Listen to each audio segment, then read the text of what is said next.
This is the Authentic Dating series brought to you by Ahmad and David, where we explore what it takes to have a dating life you're excited about. Hey guys, I'm David. I'm Ahmad.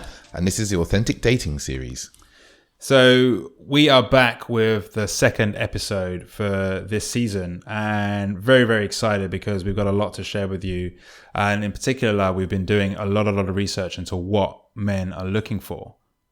So what we kind of came out was that there's a lot of fear and a lot of worry and a lot of not knowing how to. So what we've done is this season's going to be packed with basically ways in which we solve those problems. And we're going to be bringing in a lot of amazing guests to kind of lend their hand and their expertise at doing so. So alongside that, we've created an amazing free gift that you can download, which is basically 8 huge mistakes that men make on dating apps and how to solve them. Yeah, and you can find that. We'll put a link in the... Yeah, there'll be a link inside the show notes. And yeah, you'll be able to download that, and you can find out what's going on in your dating life, how you can improve your dating profile on the various online platforms, from photos to bio to the first messages. We've got everything covered in there. So like we said in the intro for the first episode, that we spend a lot of time researching what are the key problems that men face. And one of the things we find again and again is around vulnerability and expressing our emotions. So we have a very, very special guest on this second episode of the season.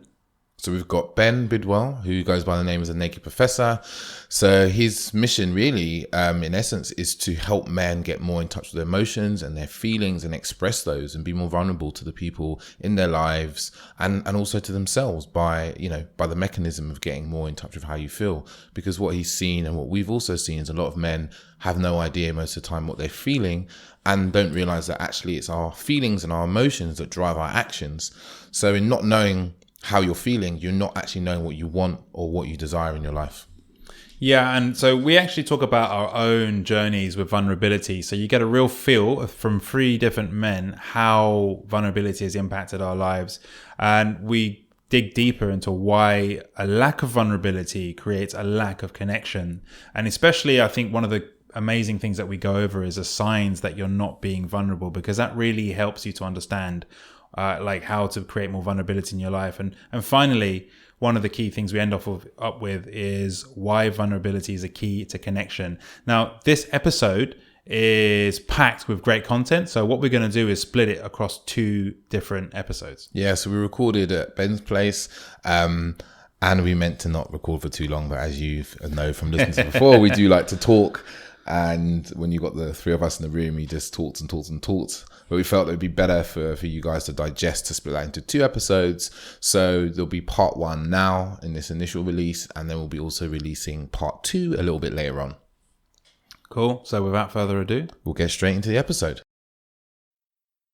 Hey guys, so we have got a very, very special guest with us today.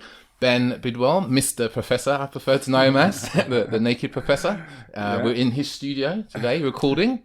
Hello, Ben. I'm not naked, and I'm not a professor. It's all a lie. He's lying. He's naked, and I can see his certificate on the wall.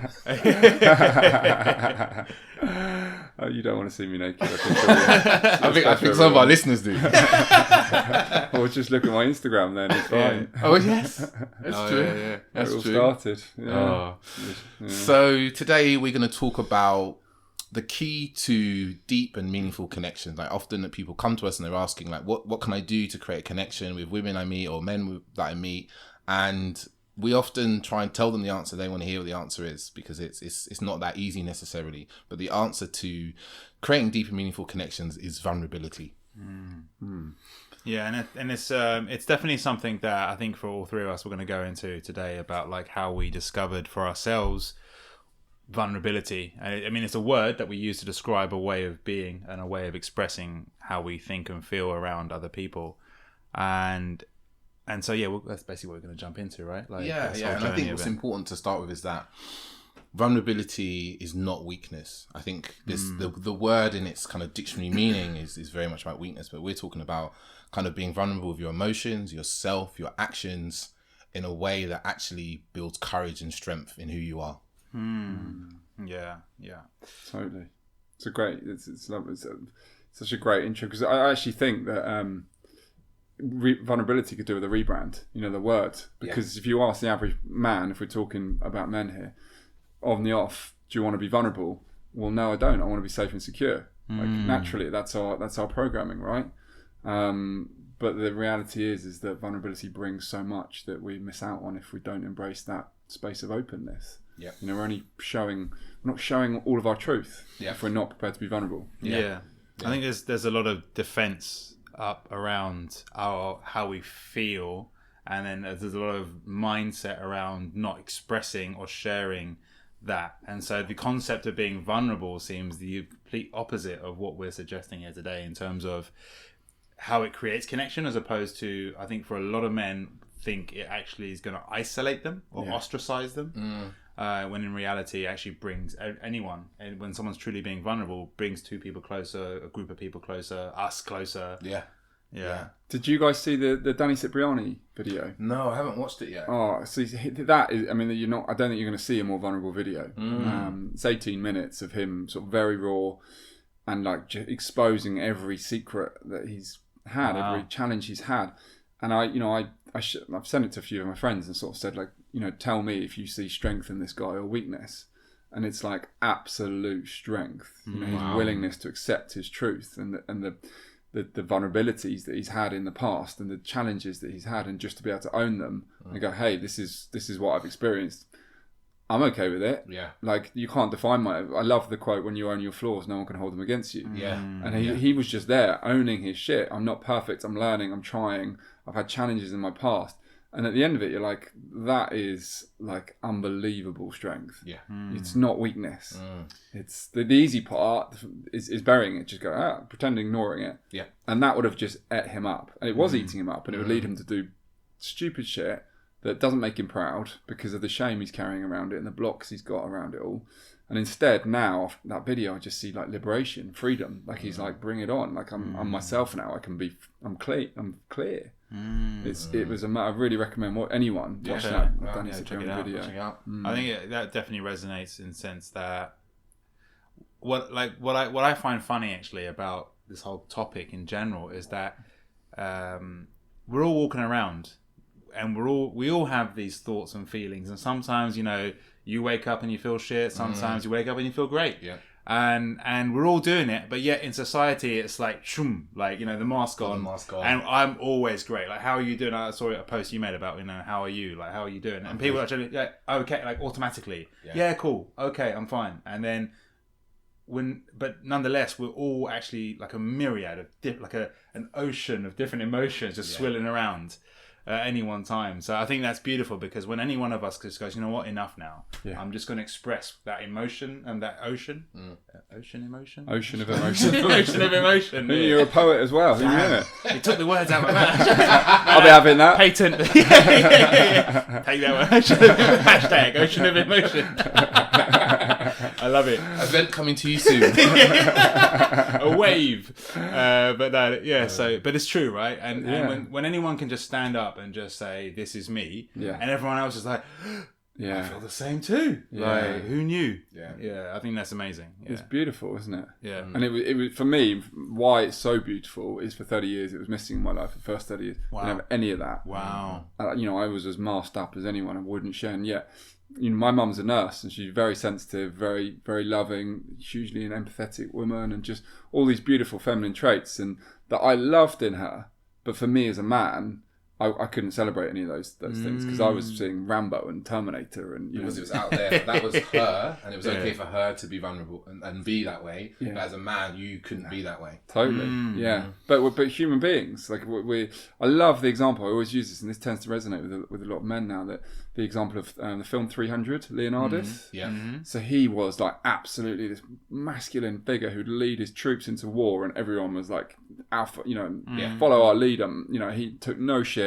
Absolute. And then he got home, you know, and he'd go and win the war and be the absolute warrior. He'd go home and get back to his wife, and she was his queen. Yeah. And he crumbled to her, the love he had with her.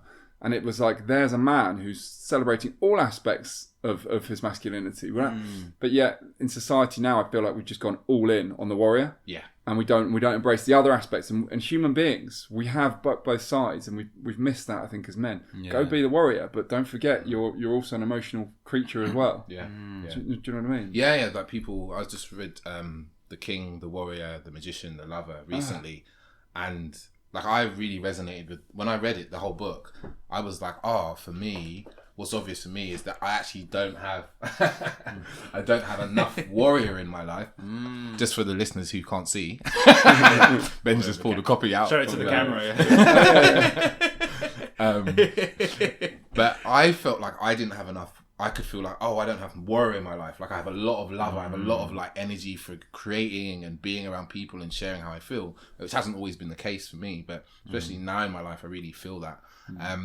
So Ben, what kind of triggered you on your journey? What was it that, like you said, there was a point where you felt like it was all warrior, probably lots of king as well. I get the feeling from you. I don't think so. Really? I don't think so. Maybe perception-wise, people might have looked at, because I ticked the boxes. I was ticking society's boxes and they perceive it that way, but I didn't feel it internally. No, I was just, I definitely tried to be a warrior, tried to embrace that masculine energy, but it wasn't my natural, like you, really my natural state, I think, was like the lover. I wanted to be kind and compassionate to people.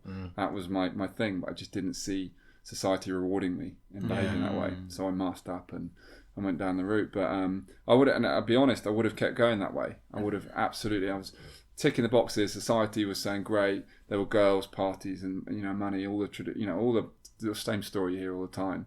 But internally, I didn't feel it. Yeah. And but I reckon I would have kept going if it wasn't for this issue around sex. Which I know you guys love to talk about. So it's topical. But I always struggled to orgasm. That was my thing. From the first time I had sex at 18, didn't happen. I was like, and then didn't happen again. And I was like, okay. And just kind of, and at uni, during this time, it was, my mates called it the gift. They were like, I got the opposite problem. How do you do that? Gift. Yeah, because, and I was kind of like, it's kind of funny, and it sort of worked for me in some ways, but by the time I got to 30, it interrupted a few relationships, and I was starting to think, I want to have a family at some point. And just to be clear, it can happen, but it was just it was a struggle. Wow. And but I was like, I want this to change. Really, I'm fed up with this now.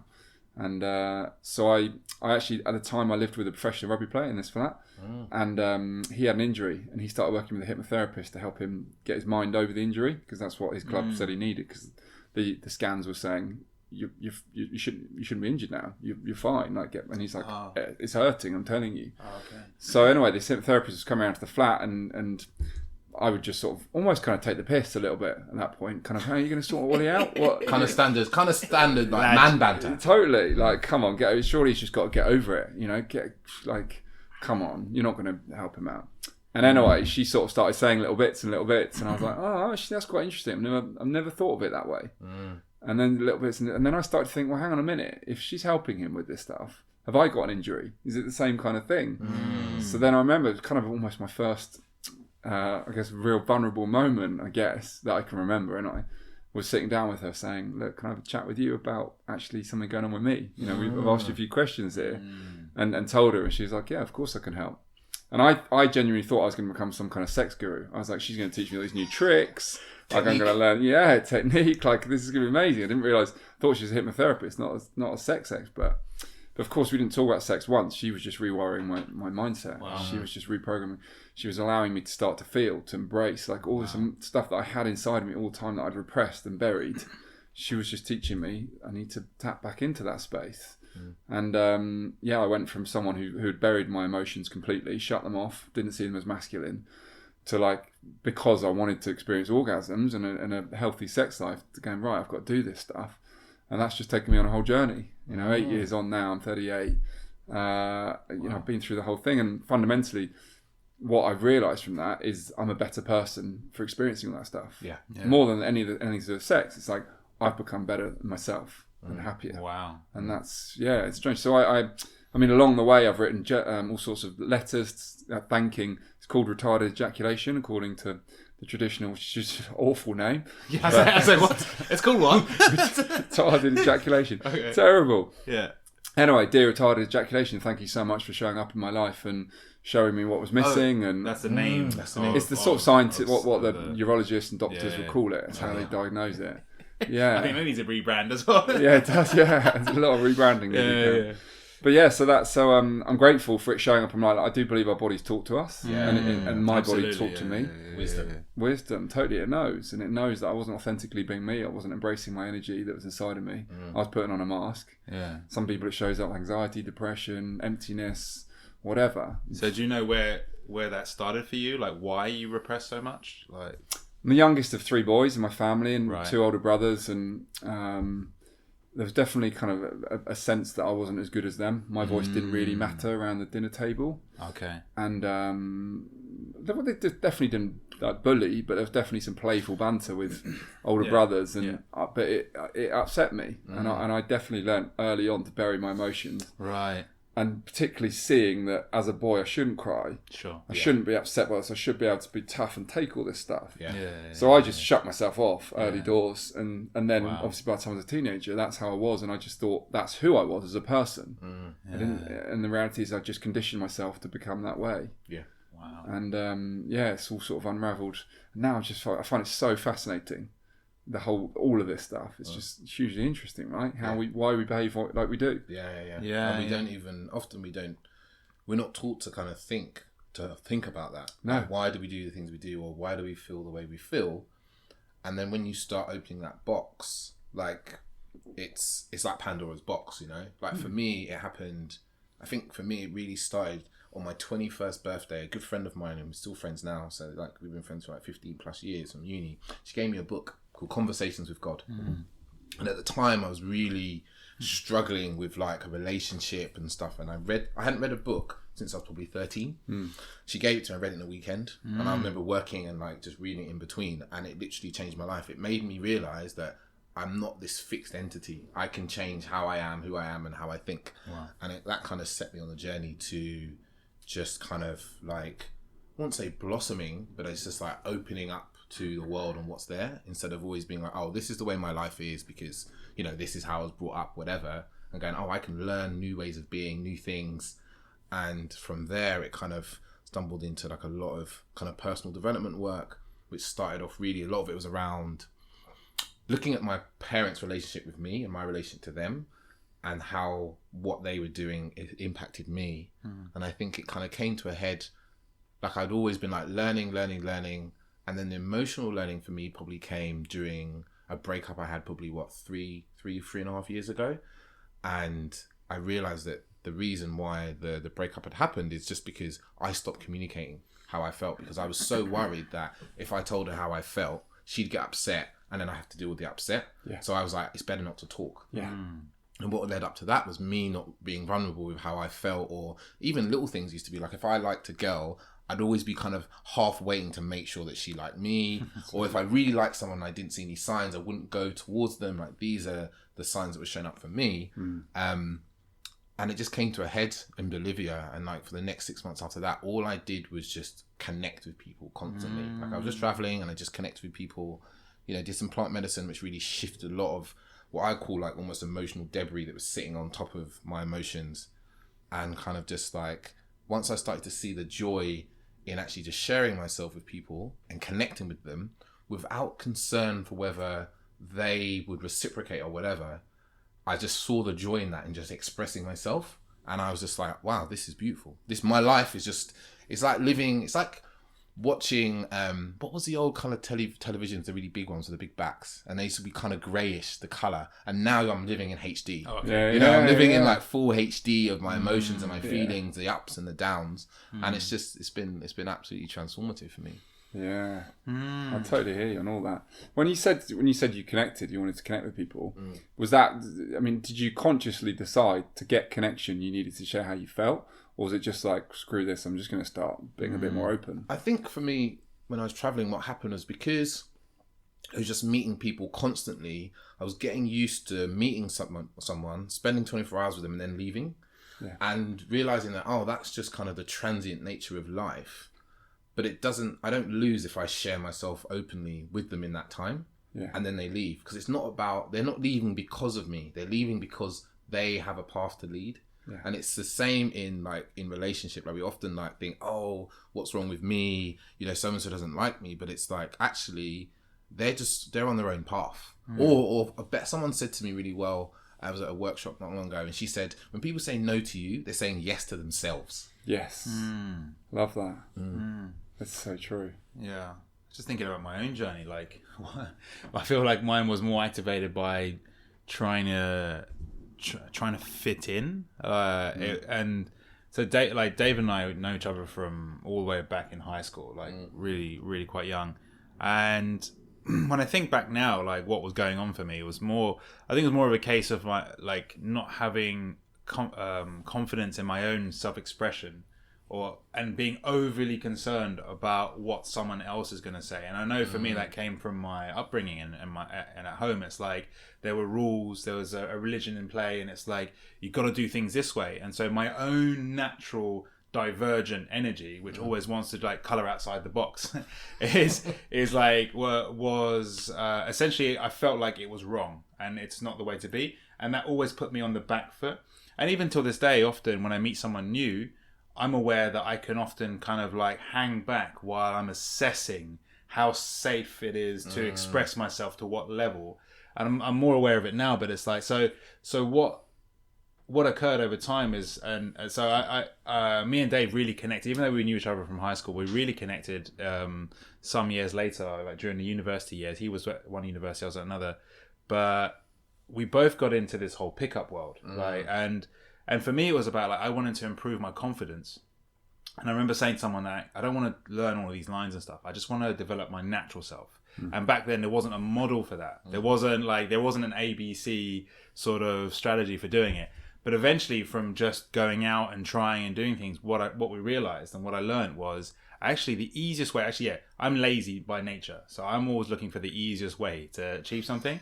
and I realized eventually, like, actually the easiest way, not just to connect or attract or whatever, but just to actually live and be, is to be vulnerable, is to just go, oh, this is how I'm feeling. And at some point I realized like that was the most, like, vulnerability was actually super confidence, because you have to be so confident and comfortable in who you are to just go, I feel shit, just like in front of people, just like, I don't feel great, or equally like I find you attractive, like that sort of just going straight, like to go up to someone and just say it, and not have a worry about what their reaction will be. And initially that's where it began for me, but over time now, and this is wherever I'm going, wherever I get an opportunity to talk about this, I always say, like, if you really want to develop a great connection, it's really important that you understand yourself. Yeah. Because life is wild. Like, like we don't know what's going to happen around the corner, right? Yeah. Like, and that shit, like, if you can't like move with it, then it will knock you over, right? And the fact that we can sit and go, yeah, you know, this was tough, or this was great, you know, or I'm worried, or I'm scared, or it's like, it allows us to actually just continue moving without getting trapped or stuck. And so for me, that, yeah, just over time, like, I appreciate more and more. I wouldn't say I've reached any particular level. It's like there's still much more, and I'm just learning though. It's almost like it kind of picks up pace. Yeah. You start realizing actually there's more I can say and do, and there's, it's just huge actually. Like, yeah, because we were talking about like men in general. And how actually for a lot of men in general, this is not the current experience. And the more we get into this work, like the events that we're doing with Man Up, we're seeing that actually the way that we are communicating and conversing is definitely not the norm. Yeah. And there's a long way to go for a lot of people. Yeah, definitely. But I totally hear you on it being lighter or easier. You know, I always, like, for me, it's our ego is the thinker, and thinking is draining, and you're just constantly trying to work out what to say and how to say it, and should I say blah, blah, blah. And you're constantly having your brain, your ego is constantly.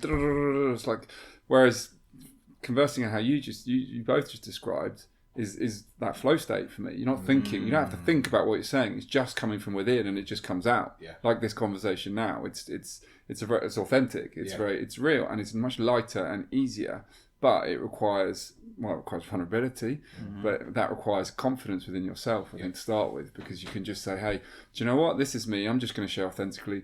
You might judge me, you might not like me, you might not whatever else, but that's cool, because I'm more concerned about the relationship I have with myself and expressing who I am than what you think of me. Yeah. And that for me is freedom. Yeah. At some level. Yeah. Freedom from the kind of judgment, and the judgment that you kind of put on yourself and you put on others, or you fear from others as well, right? Yeah. I'd like to get into why a lack of vulnerability creates a lack of connection. Like, what do we think the kind of main reasons that is? It's like, just to be really clear for people, because you know, we're saying it's really great, but it's also a bit scary to kind of share your emotions, go for your goals, whatever it may be. So, you know, why does a lack of vulnerability create a lack of connection? Well, you're both looking at me, so No. I'll start. Give us the answer, and then we'll just have to... pick it apart. No, like I think I mentioned this briefly earlier. It's just that for me personally, it's like, well, the lack of vulnerability. The first thing is like, especially from a point of view of dating, like a lot of people they want to find a common ground. Yeah. So when they meet someone, it's like, oh, you like ice skating? I like ice skating too. Like, oh wow, we should totally get married. Like, have some kids and we'll all be ice skating together. But and then you realise there's more to life than ice skating. No, bro. Mighty Ducks. No, so but the thing is, it's like the one thing that all human beings have in common is emotions. It's like that's what's there for me, and it's like, so I just know that if ever I'm in a position that I'm speaking openly about something, there will be someone who maybe they don't have the same story or even the same experience, but they can resonate, they can feel like what I'm talking about. And it has happened where I've spoken vulnerably and someone has like taken the mick or been a bit like thingy. And actually my experience now is like, oh, okay, that's where you are. Like that's totally. So like that. Yeah, that's where you are right now. And that's okay. Like, there's nothing for me to do. It's just like, but I've just said something that's just open and vulnerable. And perhaps actually I realized afterwards, I was like, oh, okay, they must have felt like it was a bit too vulnerable. It kind of, because it calls. It shows that mirror, doesn't it? Yeah. And then you feel awkward if you're not at that level or if I say level, like if you're not free into to just feel it and just understand that everyone has it. Yeah. So for one, it's like, for me personally, what I see is one, lack of vulnerability means lack of connection, because actually we all have emotions and we're constantly throughout the day. And the second thing that I've come to understand as well is like, when you can own your own feelings and whatever, the good and the bad, you start to recognize and have compassion for everybody, like literally everyone, the one honking on the street, the one who's pissed off with a kid, you know, whatever, the billionaire who's like got issues, and you just realize that everyone has got something. So that's the two keys there. Yeah. And I you know, I'd love to answer this question because it's so true for me. I've lived two different ways. In the first 30 years of my life, there was no connection, and all I talked about was the basic stuff. And you know, all the cliches that I used to hear about sort of getting under the surface or going deep and all that, I never really knew what they meant until I went on this journey. So, but talking about emotions is you've got to go deep and you've got to feel, you've got to go in there. It's not, whereas surface level is less, you know, we can talk about the weather, we can talk about the football, we can talk about the news or the politics or whatever. It's all kind of surface, sort of, it doesn't tell you anything about what's inside of me. It's just information, and that doesn't connect us. That doesn't give you don't learn anything about it. You don't feel me. And if we have a chat about football, it can be a nice chat and we can whatever. You don't feel each other. We're not really getting to know each other. So for the first 30 years of my life, all my conversation was that, you know, and even when in relationships, you know, we'd hold hands and pretty girls and it looked nice, and I didn't really see their heart. I didn't feel them. I didn't know how to do, and they didn't see me. And I get from girls' perspective, they must have been desperate. Like just want, you know, they say, I want to get inside of you. I don't feel like you're letting me in. And I was like, I don't know what you mean by that. What is all these cliches? Like what? Now I totally get it. Like sharing your emotions and is like letting what's within you. Like you can, let's go there. Let's go deep into what this feels like, what it's about. And that's where connection, that's where you feel each other. And that is just, for me, the most beautiful thing. But yeah, most men don't want to, you start that conversation and most men will be like, whoa, Like, can't we? Did you see the football? Yeah. It's like, yeah, I did, and it How didn't did you do much feel for about me. the football? Yeah, I don't know. You know, I feel it's funny though, isn't it? Like football is like, I think it's one of the few. I watched this podcast by Man Talks. It was a series called Question the Rules, and he talked about how for men, there's only someone on the panel. I can't remember who it was. He said there's 2 emotions a man is really allowed to have in society, and he said that's anger and lust. Yeah. There's the 2 things you're allowed to show: anger and lust. Everything else, as a man, should be suppressed and stopped. Wow. Yeah. And actually, if you're trying to fit everything into kind of anger and lust, you're losing out on a whole myriad of enjoyment of life, right? And it means that what do you do if you've got a girlfriend or a woman you're starting to see? Those 2 emotions are very difficult to fit everything into. You know, like you meet her, it's like, oh, so you have to be lustful, right? But you're not going to be caring, you can't even be joyful, you're not necessarily happy. But then, you could be angry, and then that's not going to be something that she's really going to be enjoying with. But often, someone will try and get some emotional reaction out of you just to feel something from you if you've kind of put up this mask. And I think for me, where I see it happen, the lack of connection is like people have masks. So it's almost like 2 people talking to each other through a brick wall. Their brick walls are their individual egos where they think that's how they need to be. And they're kind of talking, and all they hear is this muffled sounds of who they are. Yeah. And it's like you get the odd snippet, but actually you could spend weeks or hours together and realize that you don't really know this human being beyond this facade that from what you've seen. Yeah. That's another cliche, isn't it? There's a wall between us. Yeah. You know, I was like, I never knew what do you like. What is that? But you just explained it. Yeah. You know. It literally is. There is literally a wall between people. Yeah. Yeah. I see it also with guys, is that they're always like, what's the perfect formula? Like, how do I need to be to get what I want? Like, you know, it turns up in business, it turns up in dating a lot. It's like, oh, tell me what I need to do, say, and be to get to where I want. It's like, well, no, you're lacking. The vulnerability you're struggling with right there is that you don't want to be yourself because of a fear that, you know, you won't be accepted as you are. But actually, that's exactly what will get you where you want to be, is like being you. And I think it because of the process-driven world we live in business so much, we try and take this way of business being this very masculine business world and bring that into our kind of love lives, and it just doesn't function.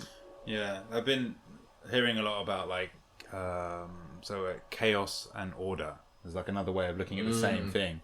And it's like men just want the order. It's like give me the function, give me the strategy, and then I will do it, and then I'll get the outcome and the result. But emotions and whatnot are the chaos. Yeah. There's just underneath, it's just like whatever's happening. Whether it's love, you know, that can be a very chaotic feeling all of a sudden. It's like, oh, I feel like really enamored. Or, you know, all the other ones like sadness and grief and upset and anger. It's like it's all chaos. And as you said there, I think the issue with trying to make a formula for chaos is like it just doesn't work. There's no formula for love. You can't script it. You know, it's not rational. Our egos are so rational, and we want to make sense of everything. We don't make sense of it all. Yeah. It doesn't all make sense. Yeah. Like that's the whole point of it. Yeah. It's an emotion, and it's just real. It's free flowing as well. It's free flowing. Yeah, but the other thing as well is you said it again there, and it's another cliche that you heard all the time. I didn't understand. Be yourself. And I was like, well, I was getting confused. Myself is very different to what my ego is about. Yeah. My ego is saying lust and anger. Yeah. That's what I've been conditioned. So I'm like, okay, be myself. Okay, well, so then I feel really angry right now. So you're just saying I should just go and be really angry. Yeah. Like, and I feel really lustful. So you're saying I should just go and sleep with the people and do whatever. And that's that. Because that's what I feel like is myself. Yeah. I didn't know what myself was. I just was so conditioned that my ego is me. Yeah.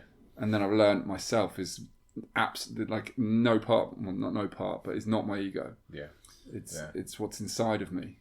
Yeah. I feel like for me, it was like, you know, I definitely lived the lustful life, especially in my 20s. Like, and almost because you get so much praise for being that way, and like accolades, and other guys are like, "Oh, you're the fucking man." And then even to a degree, women, like, it was this bizarre situation. I remember we used to go out and we used to coach, and women would see you with other women and gravitate to you even more. Yeah. And I was like, "Well, this is really bizarre, but this seems to be getting me kind of what I want." Yeah. And realizing there were times where, like, you know, massive sign for me was, I remember once I slept with this girl at my place, and I don't remember who she is, thinking about it now. And I went into the front room afterwards, and I sat on my sofa and I just sat there. feeling sad and empty. Yeah. And I think I fell asleep on my sofa. Oh wow. Like accidentally, I didn't mean to. And I remember just being like, oh wow, like Empty, this feels really empty. Just sleeping with women, like it feels really empty. But what I was yearning for was something more. But when it showed up, I'd be really scared that either I'd lose it or I'd fuck it up. That was a big thing for me. It's like, oh, I'm going to fuck it up. It's going to be my fault. So let me try and keep it slightly outside of me and not kind of share who I am completely. Avoid that pain. I think we go through... Our ego fundamentally wants us to, for me, avoid pain, rejection, embarrassment, failure. Yes. And all of those things, like they're key ingredients into actually connection or success. Yeah. But, you know, we have a relationship, invariably all of us at some point have been hurt at some point. And our ego remembers that pain. Shit, that was horrible, that experience.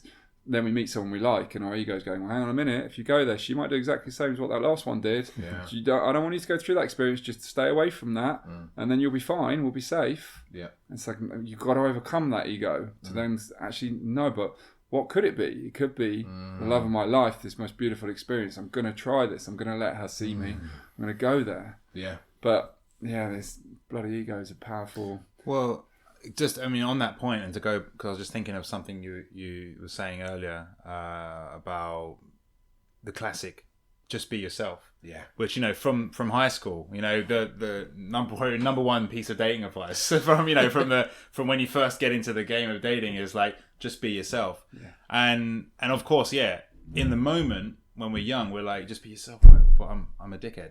Like, how's it?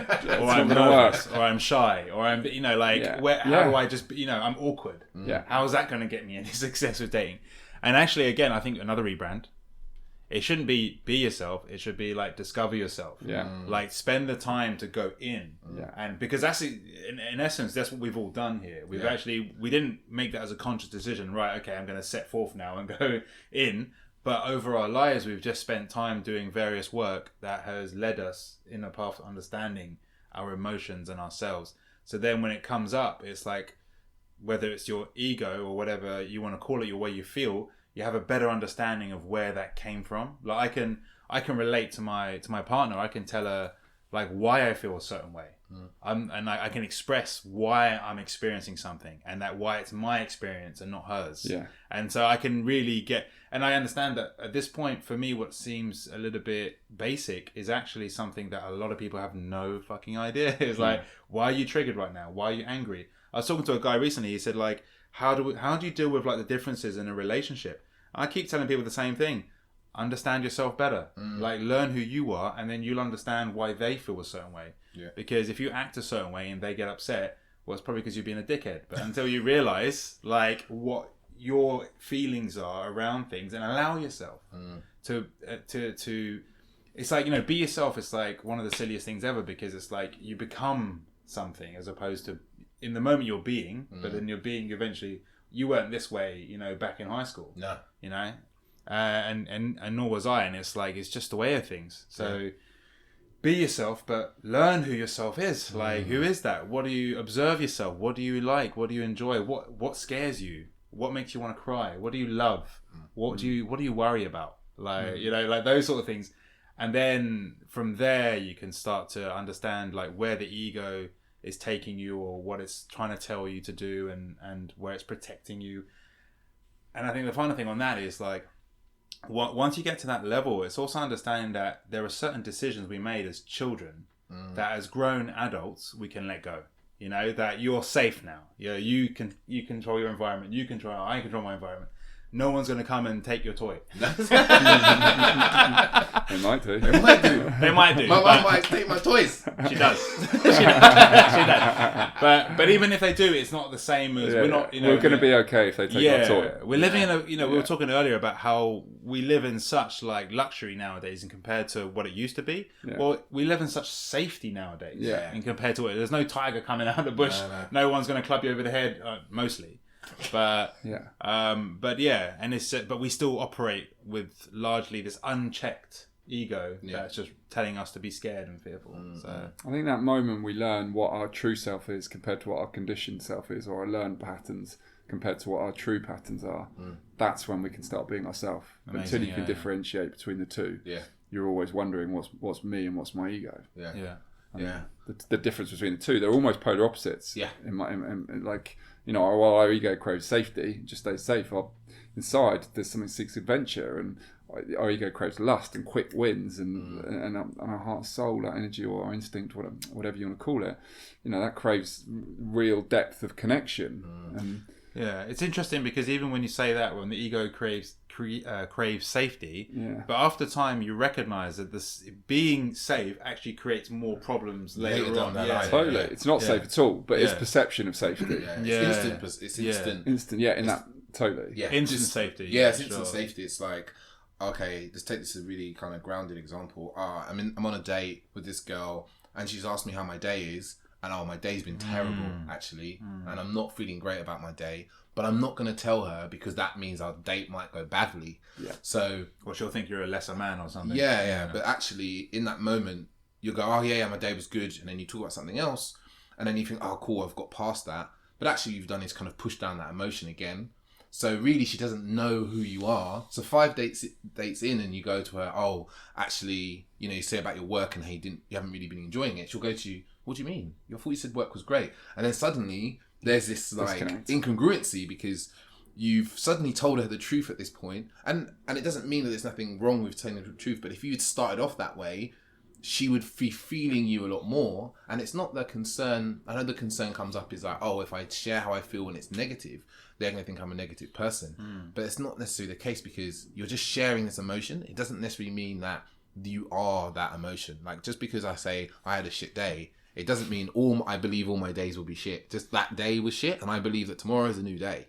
Yeah, I mean, there's always a concern that if I express myself, then someone may not accept me. For being that person. Yeah, and that's our ego being overly safe because we don't want anyone to not accept us. But there's plenty of people in this world. Yeah. If we don't want anyone to not accept us, then we're going to lose who we are. We've got to accept. I think the biggest path to freedom is accepting that not everyone's going to like you. But there's two sides to it, right? There's if I accept myself and I express that and it's accepted, then I found someone who actually gels with my vibe. Yeah. If they don't gel with my vibe and they don't accept it, then actually I've done myself a service by being myself and then also removing something from my life that was not going to be compatible. Totally. But the fear is I want everything, so I'm not going to show myself. But actually in the long term, as you say, you lose. Yeah. Totally. So you can see how easy it was for us to just talk for an hour and a half. So yeah, we split the episode into 2. So the next half of that episode will be probably coming out in a few weeks. And that's the really kind of juicy side of the episode where we talk about why vulnerability is the key to connection and how to be more vulnerable and create connections. And why those 2 bits are so important is because obviously that's what we really want, right? You want a love life and a relationship where you feel really deeply connected to the other person. So there's more wisdom from myself, Ahmad and Ben in that episode. If you want to connect with Ben, you find him on Instagram. He goes by the name of the Naked Professor. Highly recommend checking out his content. His sharing is incredible, and he's doing some really amazing things in terms of events as well. And if you check out his podcast, which is called The Naked Professors, again, they get some wonderful people in there in the studio. Him and Matt to interview people from all walks of life, but some incredibly courageous and equally successful people, and sit down and just talk very openly about their own struggles and what they've been through life and how they've got to where they've got to. So yeah, that's that episode. If you rate, review and subscribe if you've enjoyed it, come on Instagram, tell us what you loved about it, share with your friends, your family, your mother, whoever you want to, and just let us know if you would tag us on posts and so forth. And if you need to contact us, me and AJ, best place to get us is on Instagram, but also you can contact us at our website, which is hello@authenticdatingseries.com. And yeah, we've got a few things coming up in terms of events. We've got Man Up, we're running again on the 26th of March. We've also got a dating event that we're running with Taylor Matched, which is going to be on the 8th of April, which is going to be really amazing. We're going to do some exercise to help you get in the groove and so forth for that. So there's a lot going on at ADS, as we now call it, Authentic Dating Series. So yeah, have a wonderful day and ciao ciao.